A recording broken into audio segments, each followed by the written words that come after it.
இல்ல அவர் என்ன சொல்றாங்கன்னா ஒப்பீடு சொல்ற பத்திரிகை வந்து அதிகாரப்பூர்வமான அரசு இதழா மத்திய அரசாங்கம் வெளியிட்டதா அல்லது அதிகாரப்பூர்வமாக எந்த அமைப்பு வெளியிட்டதுன்னு சொல்லாம நீங்க கொடுக்க தப்புன்னு சொல்றாங்க. தப்பு இல்லையே? ஏன்னா ஒரு சட்டமன்ற உறுப்பினருக்கு இருக்கிற ஒரு குறிப்பை வைத்துக்கொண்டு அல்லது நீங்க கொடுத்த கொள்கைகளுக்கு புத்தகத்தை வைத்துக்கொண்டு வெளியில் வருகிற செய்தியை வைத்துக்கொண்டு தான் ஒரு ஒப்பீடு நாங்க பேச முடியும். இல்ல வெளியில வர செய்தி ஆதாரப்பூர்வமா இருக்க வேண்டும் அவங்க கேக்குறாங்க. அதான் சொல்ல வரேன். ஆதாரம் இல்லாம இல்ல சில பத்திரிகைகள் வந்து அவர்களுக்கு வேண்டியவர்களுக்காக வேண்டியபடி எழுதி கொள்வதும் உண்டு. அப்படி இருக்குதான் அவங்க கேக்குறாங்க. மாண்புமிகு பேரவைத் தலைவர்களே, எங்களுக்கு கிடைக்கிற குறிப்பை வைத்துக்கொண்டு தான் நாங்கள் ஒரு ஒப்பீடு சொல்ல முடியும். அரசை பொறுத்தளவுக்கு பல்வேறு வகையிலே அவர்களுக்கு தகவல் சேகரித்துக்கு அதிகாரிகள் இருக்கிறார்கள். நாங்கள் சொல்ற ஒப்பீடு சரியில்லை என்று சொல்லுவதற்கு உங்களுக்கு அந்த உரிமை உண்டு, அது ஒன்றும் மாற்றல. அதை சொல்லுகிற இடையில காசு கொடுத்தா பத்திரிகைக்காரங்க எது வேணாலும் எழுதுவாங்க என்பது ஒட்டுமொத்த ஜனநாயகத்தை, ஏன்னா ஜனநாயகத்தில் 4வது தூணு பத்திரிகை, தொலைக்காட்சி, அதை கொச்சப்படுத்தக்கூடாதுன்றதா என்னுடைய முதல் பிரச்சனை. ஒன்று, மாண்புமிகு தொழில்துறை அமைச்சர் மாண்புமிகு உறுப்பினர் தங்கம் தென்னரசு அவர்கள். பேரவைத் தலைவர் அவர்களே, ஒரு அரசாங்கத்தினுடைய செயல்பாடுகளை குறித்து 3வது கண்ணாக இருந்து விமர்சனங்களை எடுத்து வைப்பது பத்திரிகைகள், ஊடகங்கள். அந்த பத்திரிகைகளில் வரக்கூடிய செய்திகள் மீது இப்படி நம்மளுடைய அவையிலே அப்படி ஆட்ரிபியூட் பண்ணக்கூடாது. அவர்கள் என்ன நடந்து கொண்டிருக்கிறதோ அதை பற்றி எழுதுவார்கள். எழுதுவதில் ஒப்பீடுகளை பண்ண முடியும். மேடம் ஒரு நிமிஷம்,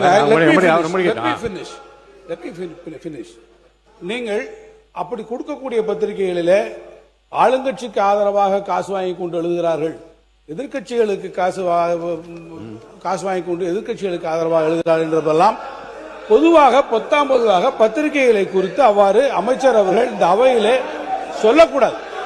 பத்திரிகையில் 2 புறம், ஏன்னா நீங்க ஒரு பத்திரிகை ஒரு குறிப்பிட்ட ஒப்பீடை செய்திருக்கிறது, ஒரு குறிப்பிட்ட புள்ளி விவரத்தை கொடுத்திருக்கிறது என்பதற்காக இவர்கள் காசு வாங்கி கொண்டார்கள் என்று ஒரு பத்திரிகை பற்றி குறிப்பிடுவது என்பது ஒட்டுமொத்தமாக பத்திரிகையை எல்லா பத்திரிகையிலும் அது குறிப்பிடுவதாக அமைந்துவிடும்.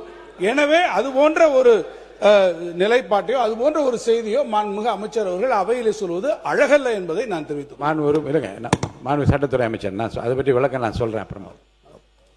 பேரவைத் தலைவர் அவர்களே, அமைச்சர் அவர்கள் சொன்னது ஒரு சில பத்திரிகைகள் நம்பகத்தன்மை நிறைய பத்திரிகைகள் இருக்கு. அதுல ஒரு சில பேர் அவர்கள் அவர்களுக்கு தேவையான செய்திகள் அதெல்லாம் நம்பகத்தன்மை இல்லாத நிறைய பிசினஸ் ரிவ்யூஸ் எழுதுறவங்க நிறைய அந்த மாதிரி எழுதுவார்கள். அதை எடுத்துக்கொண்டு இது மாதிரியான ஒரு சபையில் பேசும் பொழுது முதலீட்டாளர்கள் அனைவரும் பார்த்து கொண்டிருக்கிறார்கள். அவர்களுக்கு ஒரு எண்ணம் தவறான எண்ணம் உருவாகும்.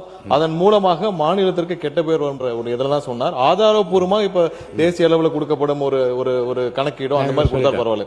ஏன்னா பத்திரிகைகள் நிறைய இருக்கு. இப்ப தினத்தந்தி கூட தான் நல்ல பத்திரிகை நல்லா இருக்கு. அவங்க கூட கடந்த வாரம் ஒரு செய்தி போட்டிருந்தாங்க. லஞ்சம் ஊழலுக்கு எதிராக முதல்வர் விஜய் அவர்கள் சாட்டையை சுழட்டி இருக்கிறான்னு போட்டிருக்காங்க.